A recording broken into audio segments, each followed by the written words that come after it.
Hey everyone, hope you're all well. I'm back for another girl talk video, which is going to be focused on attachments. Sometimes I feel like it's nice to deep dive into a certain topic. Attachments is one of those topics that comes up quite often. It's just a very relevant topic and has been for quite a few years. It's a topic that's always been relevant, but I feel like especially if you're like millennial sort of age as well, it's something that we've slowly learned about or sort of had to learn about. I'm going to be sort of touching on attachment theory a bit. I do want to say I'm not like qualified in this. I'm obviously not a therapist. This isn't advice like me trying to be an expert in attachment, because I'm not. But it's something that I've looked into a lot in the past, and I'm sort of always aware of it. I'm always analysing myself in a way as well to see how I'm attaching to people or to things, because I think it's really important to be self-aware about it in order to have healthy relationships and healthy attachments. So it's going to be a bit on attachment theory, but also on the other hand, just talking about just like our attachments to things in general and maybe how to detach from certain things.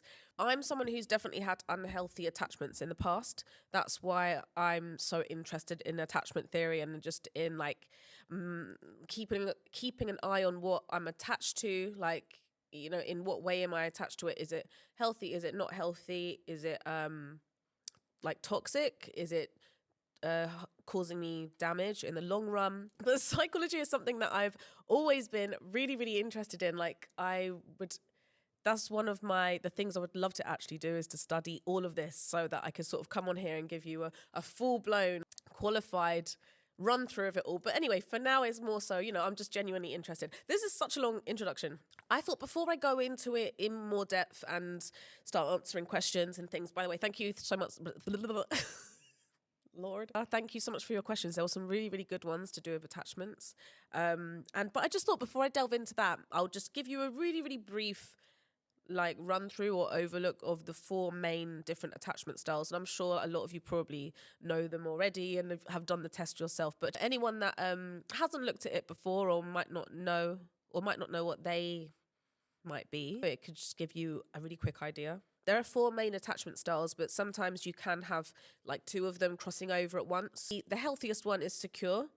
Healthy communication style, able to ask for help when needed, can self-regulate emotions. I'll put these up as well so you can see. Anxious, when someone's more clingy, there's a fear of abandonment, needs constant reassurance. So you're always anxious that the person is, that your partner is going to just leave you like out of nowhere, or you're not sure if they are still interested in you. Avoidant, difficulty expressing emotions, tends to emotionally withdraw from others, unwilling to ask for help. So yeah, someone who's sort of scared to get too close. There's a fear of getting too close to others, which I feel like a lot of the time is because you don't want them to leave. So then you'll not get close because you don't want them to go. So there's not even the risk of someone leaving you or like hurting you or anything. Disorganized incorporates characteristics of anxious and avoidant styles, fear of rejection, but difficulty with intimacy, low self-worth. I hope that helps a little bit. Like, I thought it's a good place to start out. I had a few questions that were just asking me like, which am I? Which is a really good place to start. I had a few questions as well that asked, how have my attachment styles changed over time? Which is another really good question. So, this feels quite vulnerable, but I think probably from my teenage years up until my probably being about 30 or so, I was more of an anxious attachment, but I think like sometimes secure too. In my earliest relationships, I really didn't have a lot of anxiety in relationships. I wasn't worried about people leaving. I think I honestly just wasn't thinking that deep about things. I think you naturally don't really when you're young. So yeah, when I was more young, it was probably secure. Then I had some not great things happen in like early relationships. So that turned me more anxious for sure. And then I had another bad time at about 30. So from then onwards, I'm now more like anxious avoidant. And also this could be with like romantically or with friendships. Like it's not always just romantically, you know, it's just with people in general. So yeah, I have had to tell myself like, look, you're gonna have to take chances. You're gonna have to try, like, because otherwise I'll just be on my own. I mean, there's nothing wrong with being on your own, but I have wanted to be with someone and have a family unit and everything. So yeah, yeah, that's me. That's man. Before I go into the questions, because I know that this is such a long intro, I just wanted to also add in that what I've realized quite recently as well is like it's all good and well trying to do or like doing your healing while you're single and being aware of your triggers and your attachment style and da da da. Don't be afraid to like when the time is right to get into a relationship, because that is also where you can do a lot of your healing. It doesn't all have to be when you're single. This is a good question for where I just left off from. How do you know when you're ready to form another attachment to someone after a toxic ex relationship? I've definitely had this before. And I think before, though, for me, I really didn't give myself enough time between two different relationships. Like I didn't come out of the really toxic one and give myself enough mental space and yeah, time. So that's the first thing I would say. Like definitely give yourself a bit of a break from relationships and attachments. It can be really hard to do that, to be like, I'm not doing anything, like because cause I feel like as soon as you say that like to yourself and to the world, then it's like the universe then sort of puts opportunities and people in front of you almost as a test where you sort of need to decipher if these people are another lesson, like the same sort of lesson coming back around for you to recognize and stay away from, basically, or if it's someone actually in your path to help you heal and to help guide you through like life, basically. But yeah, what I'm trying to say, before you start working through those next tests, I would give yourself some sort of time, whether that is a couple of months to like a year to plus. For me, I came out of a relationship, it was about 2 years ago, and I was really broken after that. And it's for me, like I just didn't want to jump into any other relationship, like especially because I have a child as well. So it's, you're not really wanting to like keep, adding new people into your life like that. I'm really glad that I did have that break from relationships, because relationships take a lot of energy and time and everything as well. So you have to really make sure it's for the right person. I think a good sign would be that, say if you've started talking to someone new and because the thing is, we tend to attract like what we are or what we're used to or what we're trying to mend within ourselves. So a lot of the time we'll attract someone who like sometimes can be toxic because we're trying to like heal them or heal ourselves through them. So say if you've started to talk to someone and then they start displaying the same sorts of behaviors or patterns as someone in your past who you were in a toxic relationship with, you have to be really, really on top of that, like noticing that straight away. Like any like toxic behavior, toxic questions, not even just toxic, but like unhealthy or controlling or, anything like that. Be self-aware with yourself. Like, how are you reacting to those things? Are you doing the same patterns as before where you'd let it happen and then let's say, for example, like a argument and like make-up sex sort of thing, that like push and pull in a relationship and then it gets really toxic. So like say if that started happening with a new partner, like that would be a huge red flag. So I hope that helps. I would think it's when you're not needing any validation from that new person. Like they're there, you're there to add to each other's lives. They're not there for you to feel better about yourself in a way, or like to fill you, but they are a beautiful addition to your life? This is a really good question. Can an originally unhealthy attachment transform into a healthy one, and how do you work towards that? I think yes. I think it's not an easy thing to probably to do, and I don't know how many times I've done that. I can only think of one or two like relationships in any sense of the word where that has happened. But I do think it's possible, and I think though the other person has to be really receptive to this idea and to like working with you on it. I think creating healthy boundaries is really big here, because I think a lot of the time these things can stem from like not having any boundaries, or from unhealthy boundaries, or like someone not respecting the other person.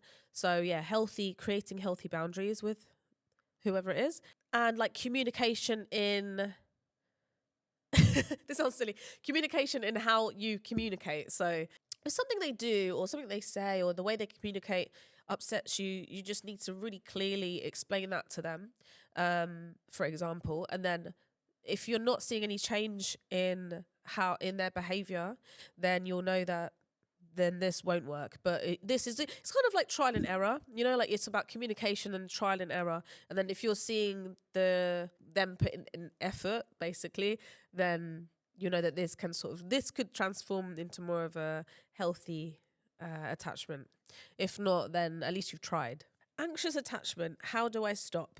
Firstly, it's not your fault that you have an anxious attachment. It's so many of us have anxious attachments. Like, don't feel shame that you have an anxious attachment style. It's obviously like been to do with someone else as well from your past. I don't know, it almost sounds like self-deprecating or something. So I hope you're not like beating yourself up for having that. And the thing is, okay, because I used to be a lot more anxiously attached, and sometimes now, but like a lot more before. It's not something that you can just stop like that. So I wouldn't focus too much on like trying to stop how you feel, because it's like you can't help how you feel. That's just how like you've been wired, but that doesn't mean that you can't change that wiring. So what really helped me in the past is realizing why I'm anxiously attached, like tracking back it like into my past mentally, and the relationships in my past, like going back to childhood and figuring out why I have an anxious attachment. And then like when you realize why, but sometimes you literally have to remind your subconscious, like, this isn't them. Like it doesn't necessarily mean the same thing is going to happen like over here. So the other thing to do with having an anxious attachment, and something that I had been talking to my therapist about more recently as well, she was saying like I should communicate my worries with my partner, or sort of communicate like what they could do to make me feel more comfortable or to feel more safe.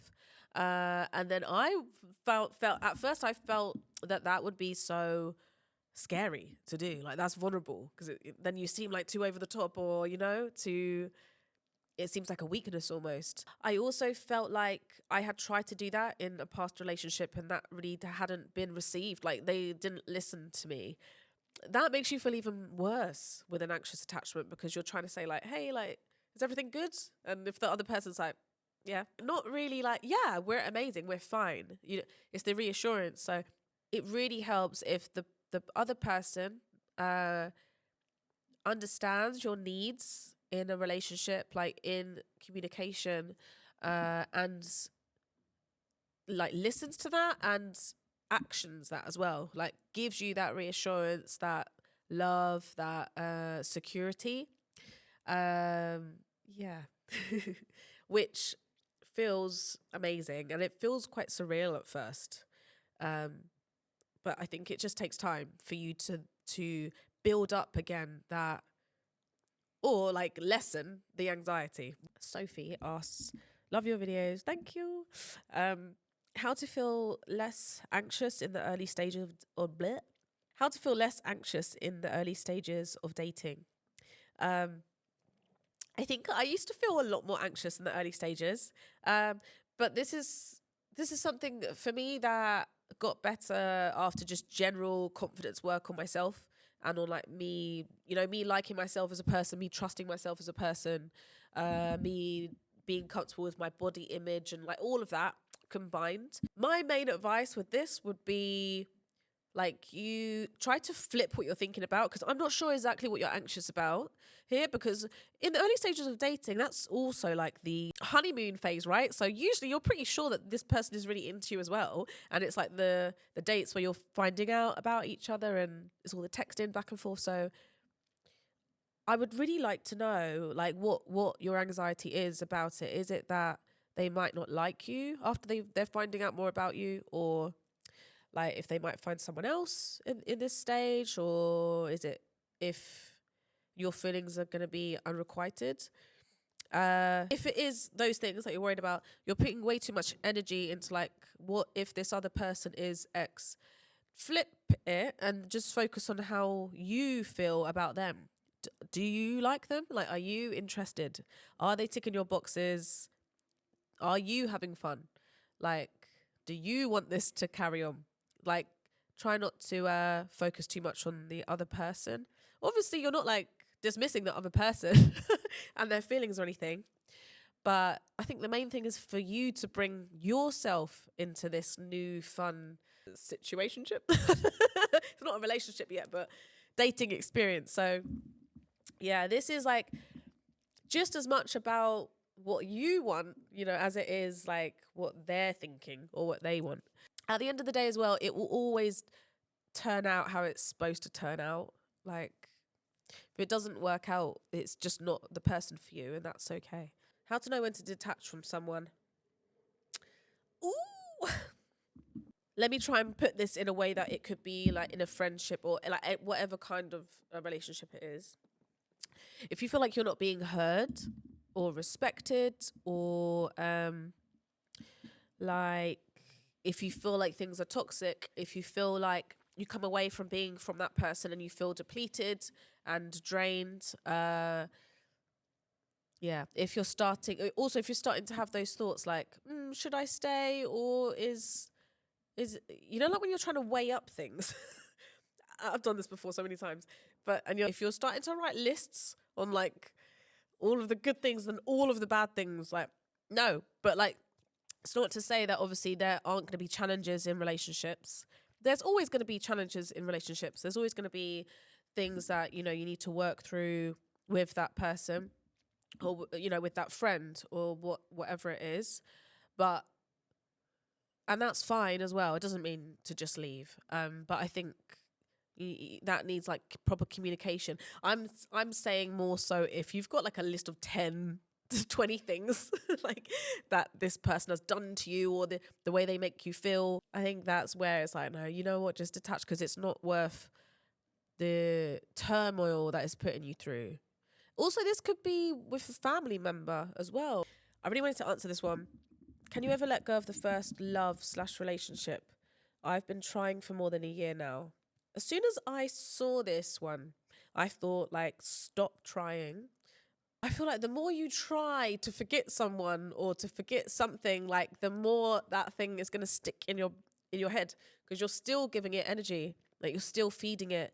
You're still being like, oh, it's still in my head. Like, why won't it go? It's just like, you have to, it is really difficult. It is really difficult to get over certain, loves or relationships. And yeah, I think this one as well is an acceptance one. You just have to accept it. You have to accept that love relationship would have served its purpose. Like, even if you're not sure what the purpose of it was at the moment, you probably will in the future. So, literally everything like this in our lives is a lesson. There's some sort of lesson or purpose, for me anyway, that was for. Just because we've loved someone in a part of our life doesn't necessarily mean like they're supposed to be in our lives forever. And sometimes sometimes people and souls just will cross over in life. And it's beautiful, really. I feel like we'll always miss certain people. Okay, how do I explain this? I want to say like our souls at that point in time. I know that sounds really woo-woo, but I am quite woo-woo. Fly. I should accept this fly as like crossing my soul. It just, but no. Do you know what also has helped me in the past? I think there were times where I would make sure like not to look at any pictures from that time, or like I didn't want anything to remind me of that time. But I think looking back at them actually helps you a bit to heal it, and to just like, because over time you get more like when you look back at pictures or whatever it is, like recordings, you'll feel like happy. It will bring that happiness out, like that you felt at that time. And for me anyway, sometimes it can bring me more peace, because I'm like, that was a nice time. Like, just leave it there. It was nice then. You know, it was nice for what it was. Oh, this one just says, friends that drain you. For me, that's a really big sign that like you just don't gel with those people. Yeah, someone that's like draining your energy, that's like a big red flag. Not even just in like a friend, but yeah, just anyone in general. But like, maybe I wonder if that's someone that you've known for a really long time, and then now these days are they draining your energy? Because I feel like, would you even get into a new friendship if that's how they were making you feel, like from the beginning? I feel like life's too short to be around people that are draining your energy, you know? So if it was me, I probably wouldn't like want to stay around those people. But I would maybe like bow out gracefully, you know, like, yeah, this isn't, because there's not a lot of detail here, so I can't go into detail with the answer. But have you ever had a close friend breakup harder than a romantic relationship? Yeah. And when I hear other people talk about them as well, like friend breakups, like I always think the same thing. Like everyone says the same thing. It's like horrible. Like it's like a part of your heart is gone. It's like just as bad as a romantic one, or can be worse. I think because at the end of the day, you're grieving someone who's still there. I've definitely said this before. You know, you're grieving someone who is here, but like isn't here anymore. Again, like even though it's so horrible, like honestly so horrible, like you have to think like, what did I take from that friendship in a good way? Like what did I learn from it? Like what did I love about it? What did it teach me about myself? What about it would I really like to see in future friendships? But yeah, I think I'm going to do another video soon on adult friendships, because I see a lot of you guys ask about that topic. I think a lot of us struggle with it, you know? And yeah, it can be difficult, and it can be quite lonely. A big thing is like, would I want to be friends with me? If you sit with that, it's so powerful. Like if you really think like, would I want to be friends with me? You know? And you can kind of do some shadow work with that as well. Like deep dive into that about yourself. Like, because it does because I always think like, do you know, I'm not perfect. Like I know there's things I need to work on. Like I can not always be the best at communicating. I can take a long time to reply. You know, so these things you need to sit with. And is that what a future friend will probably want from me as well? So I hope you liked this. I hope it has helped. I hope maybe you can relate, can take something from it. And I think soon I'm going to get some guests to come on with me. I think that'll be really fun, you know, to have a bit of a back and forth, bring a different perspective in as well. Thank you for watching, and I'll see you in the next one. Bye.